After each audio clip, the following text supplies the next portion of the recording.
भक्ति भगवान जब हृदय में आते हैं उसी को भक्ति कहते हैं।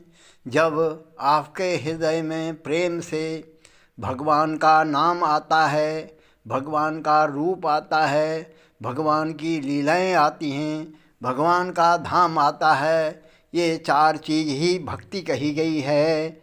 इसलिए किसी आडंबर का नाम भक्ति नहीं है। बड़े बड़े आप आडंबर करते हो वो भगवान को स्वीकार नहीं है। अगर भक्ति को समझना है, भगवान के संबंध को समझो। दुर्योधन ने नाना प्रकार के व्यंजन बनाए थे, लेकिन भगवान ने कुछ भी स्वीकार नहीं किया। जाकर के विदुरानी के पास जाकर के कहा, चाची मुझे भूख लगी है, जल्दी कुछ खिलाओ।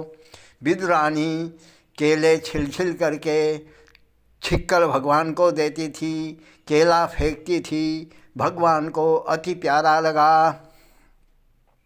इसलिए सकल भुवन मध्ये निर्धनास्तेति धन्या निवसति हृदि तेषाम एक भक्ति हरिश्च।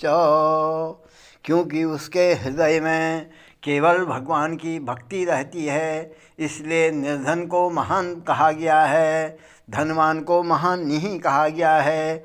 भगवान का एक नाम पतित पावन है, दीन बंधु है, सेठ बंधु नहीं कहा गया है। इसलिए आप साधारण जनता तक इस बात को शेयर कीजिए ताकि लोग भक्ति से जुड़ें। भक्ति नाम रूप लीला धाम, इन चार चीज़ों को भक्ति कहते हैं। भक्ति के लिए भगवान ने कहा, पत्रम पुष्पम फलम तोयम यो मे भक्त्या प्रियच्छति।